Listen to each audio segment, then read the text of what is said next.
Salut les goths et bienvenue dans une nouvelle vidéo à la française. Aujourd'hui, très content de vous retrouver. Je suis pas tout seul, je suis avec Timothée. Salut Hippo, salut les goats. Et aujourd'hui, on se retrouve pour débriefer des courses de la semaine dernière, donc notamment évidemment le Tour UAE, mais aussi des petites courses Conti, on y reviendra en fin de vidéo.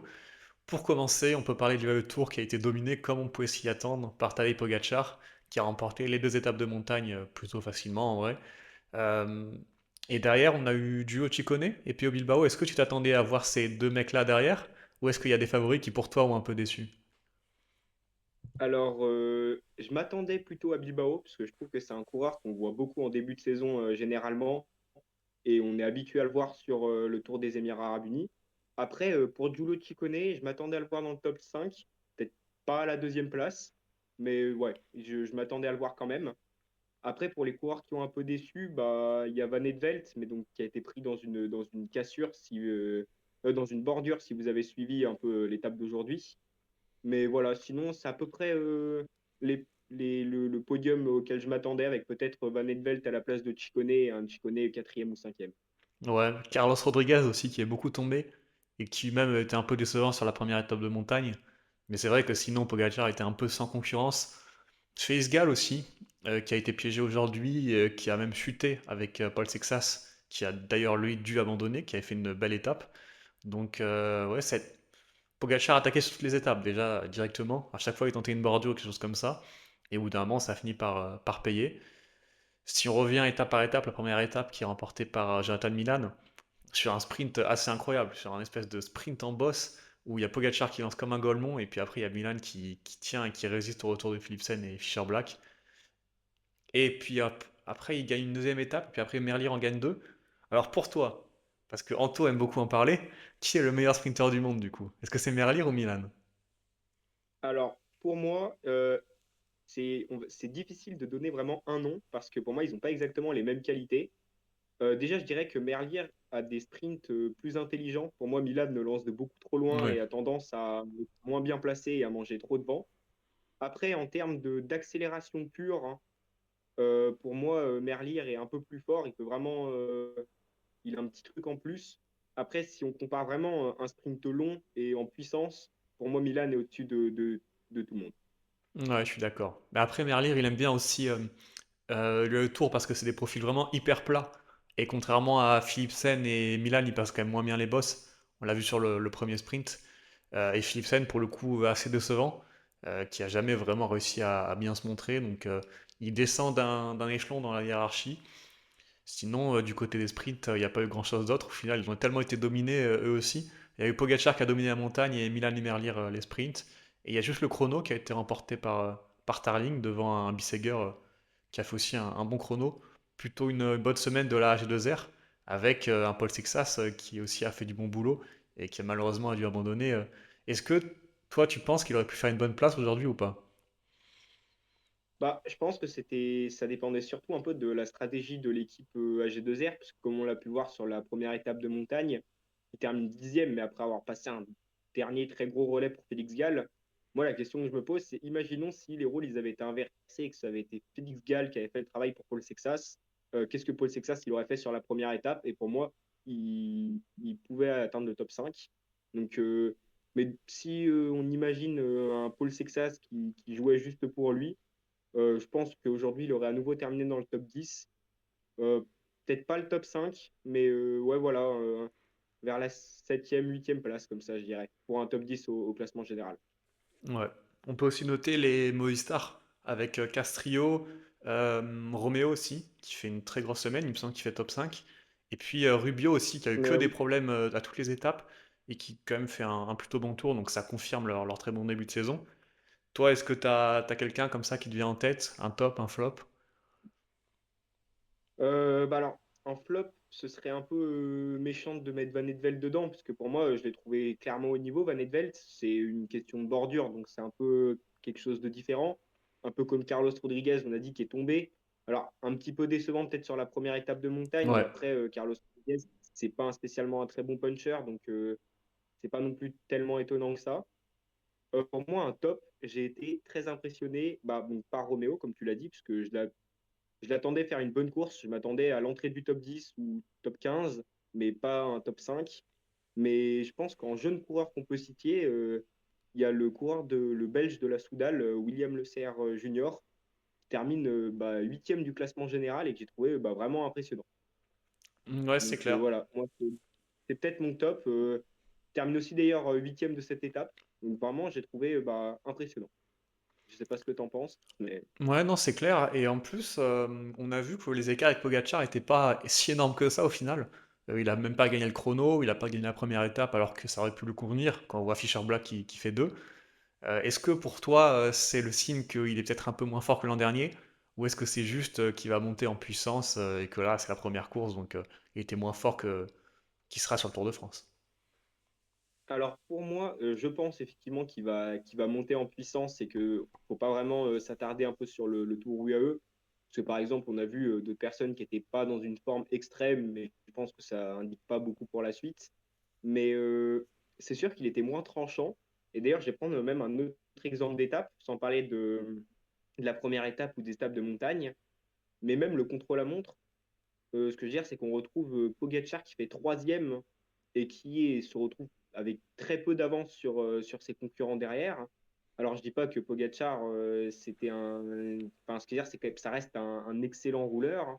Et même si le contre-la-montre était assez court, moi, je l'attendais peut-être avec un peu plus d'avance sur les concurrents.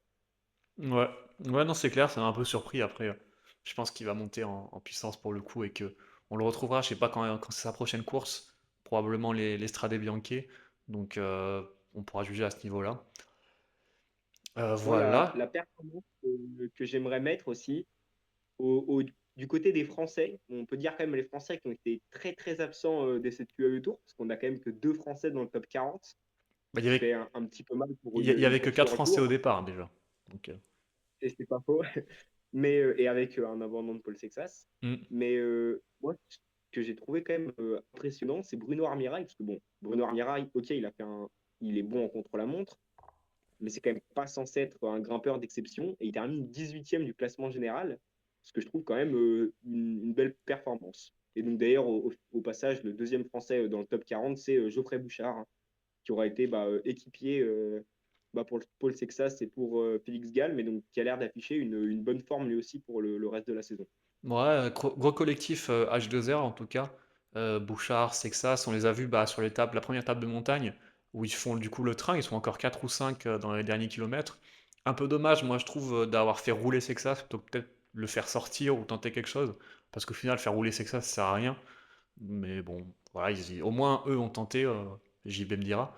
Mais sinon, ouais, même sur le plat, ils ont été par contre souvent piégés, je trouve, Félix Gall. À chaque fois qu'il y avait une bordure, il était derrière. Et par contre, quand il fallait revenir, là, il y avait Bissegger et tout qui permettait de revenir. Mais je trouve que tactiquement, il y a peut-être des choses à mieux faire du côté de la G2R.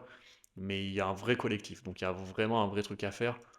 Après, est-ce que Félix Gall peut être un leader vraiment en puissance sur des grandes courses? Alors, je sais pas encore, j'ai quelques doutes. Ouais, j'avoue que j'ai aussi quelques doutes, mais je suis d'accord que ce qui était intéressant de voir aussi, c'est qu'en plus d'avoir un gros collectif en montagne, ils avaient bah, entre Armirail et Bissegger, il y a de quoi rouler chez AG2R. Enfin, Ouais. il y a du potentiel. Et d'ailleurs, on va le voir sur les prochaines courses en continental aussi et tout, que effectivement, AG2R a du potentiel pour cette saison 2025. Je pense qu'on va pouvoir passer sur une course Conti, donc le Tour d'Algarve, qui s'est terminé aujourd'hui avec la victoire de Vingegaard au final au général, alors qu'il y avait deux UAE qui étaient sur les deux premières places avant le chrono, avec Almeida et Christen. Et donc bah, Vingegaard qui vient un peu montrer qui est le patron, alors que sur la table de montagne, il avait été un peu en difficulté, entre guillemets. Qu'est-ce que t'en as pensé, toi, de ce Tour d'Algarve? Est-ce qu'il y a des coureurs qui t'ont surpris, des déceptions? Alors, des coureurs qui m'ont surpris, bah alors, Yann Christen, il confirme quand même sa très très grosse forme. Vingegaard et Roglic, bah, sur l'étape de montagne, qui n'ont pas été très tranchants. Hmm. Après, bon, c'est le début de saison. Ouais. Vingegaard, par contre, il réussit très bien son contre-la-montre, à l'inverse de Roglic. Enfin, à l'inverse de Roglic, c'est pas un contre-la-montre désastreux, mais on pouvait clairement attendre mieux de lui. Après, il fait une très très grosse dernière montée. Mais voilà, pour moi, c'est le début de saison. Pour le moment, on n'a pas grand-chose à voir, hein. Mais oui, Vingegaard, quand même, qui a montré qu'il était en forme. Et peut-être que la bonne performance que j'aurais affichée, bah alors, évidemment, c'est le contre-la-montre de Romain Grégoire, hein. Ouais. On peut quand même le dire, Romain Grégoire qui fait une dernière bosse exceptionnelle où il termine quatrième de l'étape. Où, bah, par exemple, pour vous donner, il bat des mecs comme Joao Almeida, comme Van Wilder, comme Roglic, comme Poel, comme Gogener, comme Ghana. Donc, d'ailleurs, il récupère la quatrième place au classement général. Donc, vraiment un excellent Romain Grégoire. Ouais, c'est clair. Almeida qui est passé à côté de son chrono pour le coup. Parce que moi, je me disais vraiment qu'il allait gagner le général et au final, il s'est fait complètement renverser par Vingegaard. Sinon, il y a Bardet aussi, qui a dû abandonner sur chute alors qu'il avait fait une bonne étape de montagne. C'est rien de grave apparemment, donc bon, c'est un peu chiant parce qu'il était bien placé, mais ce sera pas trop préjudiciable pour sa saison. Et on a évidemment la première étape qui a fait beaucoup parler d'elle à cause du coup du dernier kilomètre où tout le peloton est parti du mauvais côté et a sprinté sur les spectateurs, pendant que Ghana, lui de l'autre côté, bah, il allait s'imposer devant Christen en plus, il me semble, et Romain Grégoire. Donc c'était très dangereux. Est-ce que toi, tu étais d'accord ou pas avec la décision d'enlever la victoire à Ghana, d'annuler l'étape? Bah, pour moi, honnête, alors c'est très compliqué à dire parce que je comprends un peu les avis des deux côtés. Mais moi, je pense que j'aurais pas enlevé la victoire à Ghana parce que, bon, bah, ok, il y a eu un problème au niveau de l'organisation. Ok, les coureurs, ils n'ont pas pris le bon passage. Mais tu prends un coureur comme Ghana, ça se peut, lui, il était en forme, il s'était dit que c'était un objectif. Il n'a pas fait d'erreur. Lui, pour moi, il n'y a pas de raison qu'on lui enlève la victoire. C'est... Alors, oui, par contre, j'avais vu quelques personnes en commentaire dire bon, bah, ils se sont trompés de route, faudrait leur mettre une pénalité de temps. Bon, non, faut pas Ouais, abuser, quand même on les pas. reclasse dans le même temps. Mais pour moi, non, on n'aurait pas dû enlever la victoire à Ghana. Et même si on veut, au maximum, peut-être dire on enlève des bonifications ou le temps, ou je sais pas. Mais par exemple, laisser le maillot de leader pour la deuxième étape, je pense que ça aurait pu au moins être quelque chose de sympa pour lui, quoi. Et ça Ouais, coûtait pas grand-chose à l'organisation. ouais, c'est clair. Et puis, enfin, moi, je trouve ça quand même inquiétant que sur beaucoup de courses, dans les genres d'événements, on avait déjà eu ça évidemment sur l'étoile de Bessèges, on n'en avait pas parlé, mais il y a eu plusieurs situations avec des voitures sur le circuit. Et là, on a quand même un truc. Enfin, c'est pas passé loin qu'il y ait un énorme drame parce que là, ils sprintaient à 2 mètres des spectateurs, il n'y avait pas de barrière, il n'y avait rien. Enfin, c'était quand même quelque chose. D'ailleurs, c'est marrant de voir qu'il y avait beaucoup d'équipes qui étaient sur l'étoile de Bessèges qui ont quitté la course et là qui ont essayé de rester sur la course, alors que pour moi, c'est limite encore plus grave. Donc, bon, j'imagine que quand t'as Primoz Roglic dans l'équipe, c'est plus dur de quitter que quand t'as juste Maxime Van Gils. Sinon, voilà, du côté de la Bora, une victoire pour Jordi Meus, une victoire aussi pour Milan Fretin, qui fait un très bon début de saison, lui pour le coup, du côté de la Cofidis. Et derrière, Vingegaard qui vient s'imposer devant Van Aert sur le chrono, il me semble. Donc, bon, c'est du tableau noir pour Jonas Vingegaard qui répond à Pogacar, même s'il n'a pas été aussi impérial que lui pour le coup. Je sais pas si tu as quelque chose à rajouter à ce niveau-là.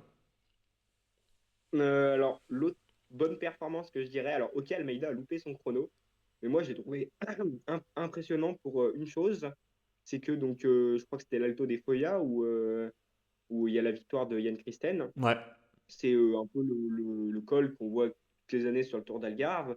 Et le truc qui est assez précis, c'est que c'est pas une montée très, très difficile. Et généralement, bah, comme l'année dernière, je crois que c'était Felipe Martinez qui gagnait devant Remco Evenepoel. Et c'est un truc qui se joue au sprint où ils n'arrivent pas à faire d'écart. Et bon, alors, on n'a pas vu, enfin, moi perso, j'ai pas vu le sprint sur le live qu'on regardait. Mais ce qu'il y a, c'est que Almeida, il arrive à mettre, je sais plus, je crois, 7 ou 8 secondes, un truc comme ça, à Roglic et Vingegaard, alors que normalement, Almeida, c'est quand même pas censé être un coureur qui a un énorme punch. Donc, oui, pour moi, je pense que je sais pas ce que c'est les objectifs d'Almeida pour cette saison. Je me suis pas trop renseigné, mais ça peut vraiment être un coureur intéressant à suivre. Parce que pour moi, ça vraiment peut faire des partie des coureurs qui peuvent encore passer un cap et essayer d'aller rejoindre des coureurs comme Roglic ou Evenepoel. ouais. Après, Almeida, il a aussi bénéficié pour le coup du travail de Vingegaard et Roglic. Enfin, Roglic n'est pas beaucoup passé, mais vu qu'il avait Christen devant, il les a un peu laissés rouler et je pense qu'il a dû les contrer à la fin. Mais ouais, c'est clair que impressionnant Almeida. Après, ça me fait un peu penser au Tour de Valence, où pour le coup, il a été très fort sur une étape, celle que Buitrago gagne. Il revient vraiment très fort sur Bilbao. Et après, il s'écroule complètement sur les dernières étapes. Je le trouve un peu irrégulier, Almeida, parfois très bon. Et après, là, sur le chrono, il s'écroule complètement. Donc, à voir, ouais, qu'est-ce qu'il va faire de la saison. Je crois pas qu'il soit sur le Giro. Donc, j'imagine qu'il sera sur le Tour de France et Vuelta. Donc il va faire l'équipier de Pogacar, puisque Pogacar devrait faire les deux. C'est ça qui m'attriste un peu. On verra ce qu'il donnera sur les courses par étapes qu'il fera à World Tour où il n'y aura pas Pogacar. Bon ben voilà, je pense qu'on a fait le tour à peu près de ce tour d'Algarve. On peut passer au tour en Espagne, là, j'ai oublié le nom. Le Tour d'Andalousie. Le tour d'Andalousie, remporté du coup par un Français, Euh, Pavel Sivakov. Deux Français, même, on peut dire, parce que c'est un doublé, puisqu'on a Pavel Sivakov qui remporte devant Clément Berthet. Donc, bon, un très bon début de saison pour les Français. Alors, Sivakov, autant je trouve qu'on savait qu'il était fort et qu'on avait vu qu'il faisait un beau une belle fin de saison l'année dernière. Mais celui qui m'impressionne plus, c'est Clément Berthet. Euh, qui pour moi, Clément Berthet, alors je sais pas, vous pouvez nous dire en commentaire qu'est-ce que vous pensez d'ailleurs de Clément Berthet, mais c'était pour moi vraiment un grimpeur, pas un coureur qui était un peu à l'aise sur tous les terrains. Et moi, voir Clément Berthet s'imposer devant Tom Pidcock, Maxime Van Gils et Tim Wellens, je trouve que c'était inattendu. Et ça rajoute d'ailleurs encore un coureur, une très belle carte pour le décathlon, pour la team Décathlon AG2R. Ouais, grosse course de Clément Berthet. Il y avait aussi Labrosse et Prodhomme, il me semble, qui ont fait aussi une plutôt belle course. Mais après, c'était vraiment très décousu. J'ai trouvé, il y avait toujours une échappée qui partait avec des UAE. Berthet qui bénéficie du coup d'une échappée quand Pitcock gagne, il me semble. Ça qui lui permet de bien se replacer au général. Mais il y a eu des coups dans tous les sens. La première étape, c'est Van Gitz qui la gagne, en patron pour le coup, parce qu'il y avait deux UAE. Il arrive quand même à s'imposer. Donc très très fort. Mais ouais, en vrai, c'est une course plutôt sympa et les Français en forme, c'est pas mal.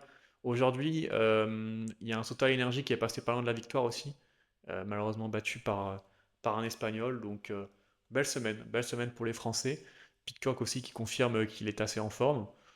Les UAE bah, qui confirment qu'ils ont un gros gros collectif parce que c'est grâce à ça qu'ils gagnent aussi. Donc voilà, une course assez intéressante. C'était vraiment le bazar pour le coup.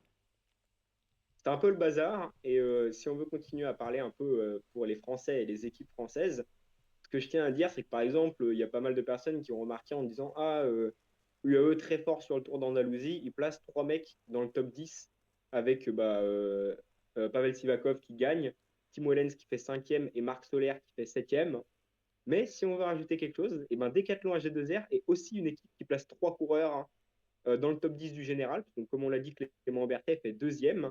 On a une dixième place de Nicolas Prudhomme. Et alors, pas pour un Français, mais un Norvégien. On a Johannes Tonite Mm. qui fait donc troisième aujourd'hui, il me semble. Donc, un coureur norvégien assez jeune, il me semble, de l'équipe Decathlon AG2R. Donc voilà, encore une fois, on peut dire qu'on a un très très gros collectif AG2R. Et comme tu en as parlé tout à l'heure, il y a aussi Jordan Labrosse qui n'est pas dans le top 20 du classement général, mais qui me semble a fait un bon tour d'Andalousie ou des bonnes courses avant le tour d'Andalousie. Je me rappelle avoir vu plusieurs fois son nom. Ouais. Non, c'est clair que AG2R bah, est plutôt en forme.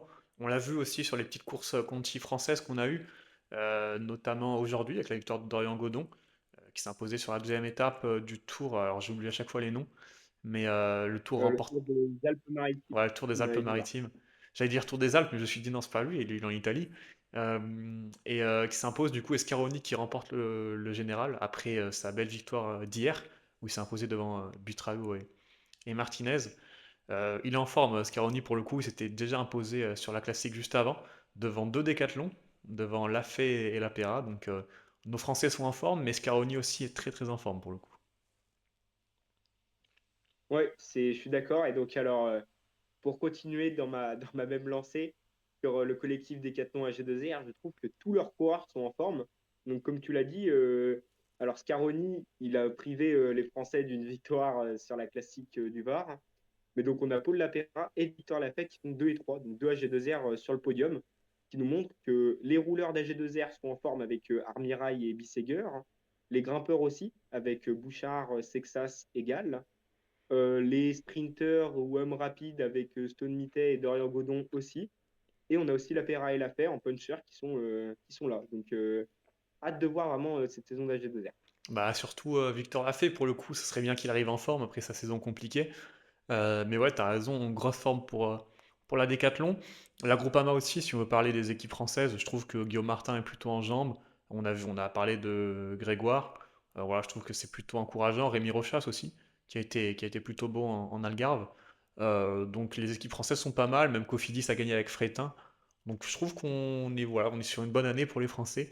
On va espérer que UAE et Jumbo laissent un peu des victoires pour les autres, parce que sinon ça va être un peu compliqué. Voilà, je sais pas si tu as quelque chose à rajouter de ton côté.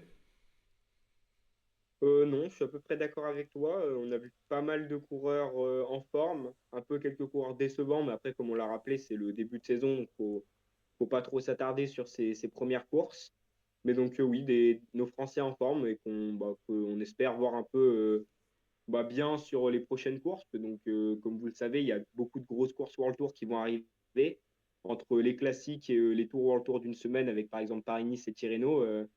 Ouais, hâte de les voir, hâte de voir qu'est-ce qu'ils peuvent donner.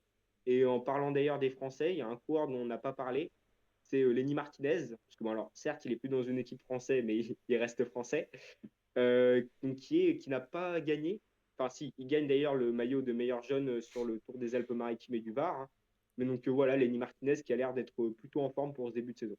Ouais, c'est clair. Avec un Butrago très très en forme aussi, parce que Lenny Martinez a dû travailler pour lui. Mais ouais, Martinez, c'est assez encourageant, hein. Sa forme, on verra, comme tu dis, dans les courses qui compteront vraiment, donc Paris-Nice et Tirreno. Et ben, on se donne rendez-vous jeudi pour une nouvelle vidéo.